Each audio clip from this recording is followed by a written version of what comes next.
ka-greenie. Good day mga ka-greenie. Ito po ang aking mga succulent ngayon dito sa aking plant rack. So far so good. Maganda naman.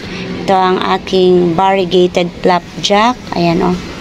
Ang ganda ng kanyang color kahit nandito siya. Pero mas maganda siya dito sa taas. Dahil wala na siyang kasama dun sa taas, dito na lang po muna siya. Gusto ko pong mag-update. Ngayon po ay may bago akong FB account. Ilalagay ko po sa screen. Ka-Greenie Ana. Yung dati ko pong account na Ana Duran, wala na po yun. Na-close na siya. Kaya ito po yung bago kong FB account ngayon. Ka-Greenie Ana. Papalo naman po kasi dun po ako mag-update lahat ng aking mga reels, pictures, video, or kung ano-ano pa yung gusto kong i-upload doon. Thank you so much in advance sa mga magpa-follow po. Ngayon, ang gagawin ko po ay etong aking mga cactus na nasa plastic pot. Ililipat ko po sila sa clay pot uli kasi itong mga ayan o yung 5 na yan malalaki na rin sila, hindi na sila makahinga, kaya hindi sila makabulusok ng sobrang laki kasi ayan o limited lang yung space nila sa plastic pot na ito. Kaya ang gagawin ko ay bibigyan ko sila ng medyo mas malaking pot, yung clay pot, kasi parang mas malaki naman talaga yung diameter ng clay pot compare dito sa plastic pot. At magpo-propagate na rin ako sa mga susunod na araw ng kanilang mga offset. Ayan o, malalaki na kasi. Pero ngayon, ililipat ko muna lahat yan, yung mga naka-plastic pot na aking cactus, lilipat ko sila sa clay pot. Kasi dito, pag malakas ang ulan at malakas ang hangin, nahuhulog sila, ayan o, nagaganon sila. Kahit na ilagay ko sila sa pinakadulong ganon kasi magaan yung kanilang pot. So ilalagay ko sila ngayon sa mas mabigat, yung clay pot. Ang ganda talaga ni flapjack oh. At ito ang unang batch ng mga cactus na ireripat ko ngayon. Ito marami ng offset oh. Tatanggalan ko na rin, isasabay ko na rin yung propagation nila at yung mga nandito na mayroong offset. So, mag-start na tayo. Hindi po ako magtatanggal ng soil nila. Ililipat ko lang po talaga sila. Urong lang natin sila konti. Ayan. At ito yung clay pot na aking gagamitin.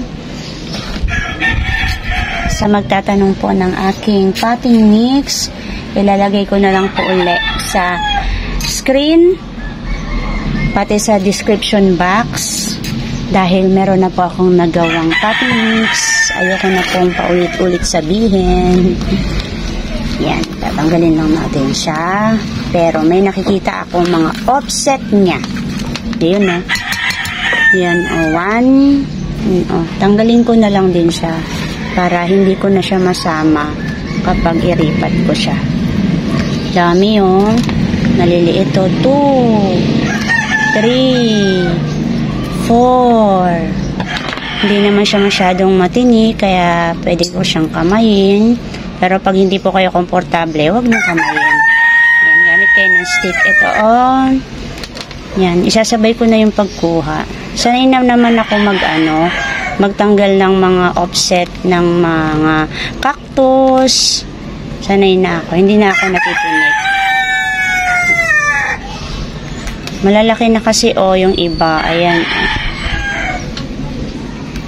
Yan. Kahit yung pinakamaliit, tinatanggal ko na. Kasi mabilis lumaki yung cactus. Yung mga offset. Yan.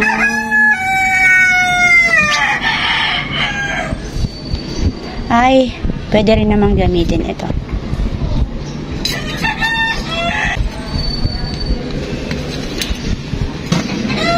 Medyo maluwang po siya.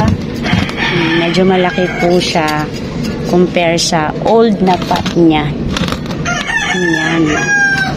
Diba? Medyo siya dito.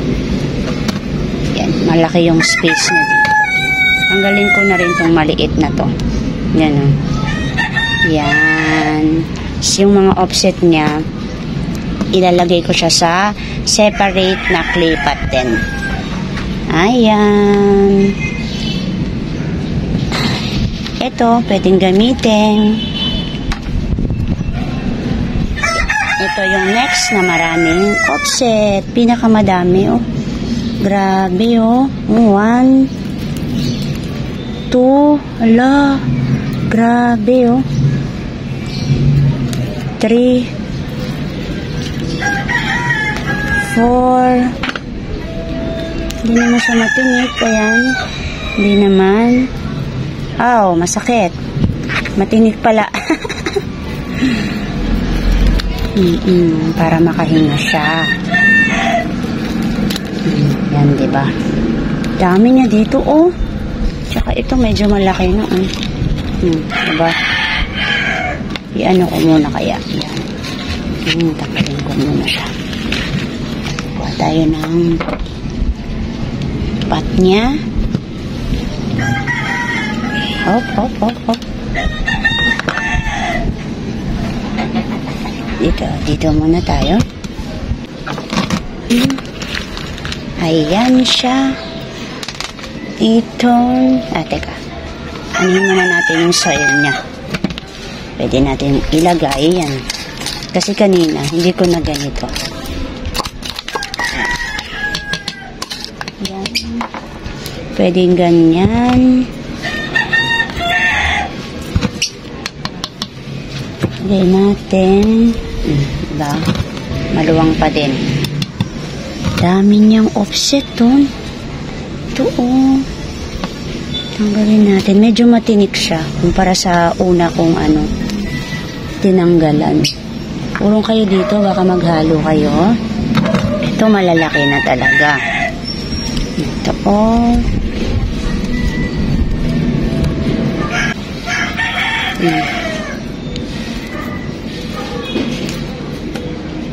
Yan. Ito na lang yung mga natira kong cactus. Kaya padadamihin ko siya ngayon. Kasi maraming mga namatay na succulent ko. Kaya dito ko ilalagay yung mga natanggal ko na clay pot. Hirap niya tanggalin kasi maliliit nga. Ito, oh. Ayan. Gusto ko na rin kasi siyang ayan, pangtanggalin kasi para matubuan uli siya ng mga panibagong offset ng mga babies niya. Okay lang po na kahit maliliit tanggalin natin. Pero kung masyadong maliit para sa inyo at ayaw nyo tanggalin, huwag nyo tanggalin. Choice nyo naman yun. Tumalsik siya. Ayan. O, diba? Ito, masyado kasing maliit na to. Yan, hindi ko na siya tatanggalin. So, okay na yan. Ang dami kong nakuha. Promise. Ipakita ko yung nakuha ko, ha. Ayan, no. Grabe, ang dami. Yan. Ito naman yung kanina. Ang dami din. So, maglagay na tayo ng soil dito sa gilid niya kasi kumonte. Mas malaki talaga yung diameter ng clay pot. May mga basag-basag na clay pot dahil talagang ang ginagawa ko po sa mga nabasag ko na clay pot ay hinahalo ko po talaga sa aking potting mix. Ayan. Okay na po. Pangalawa. Next.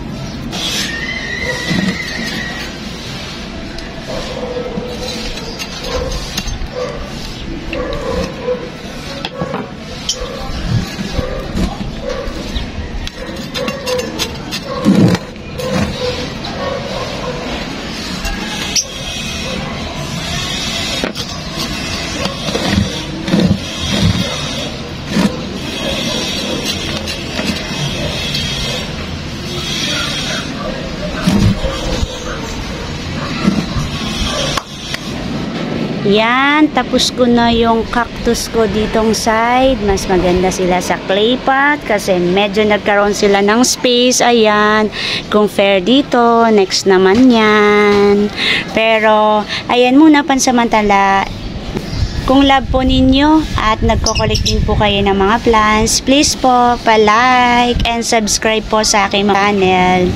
Ana Duran at saka po sa aking FB account, Kagreenie Ana. At thank you so much sa aking mga old Kagreenie, mga new Kagreenie na nag-subscribe po sa akin ngayon. Thank you so much po. Thank you Lord sa araw na ito. May God bless you all. Bye bye mga Kagreenie. Thank you so much.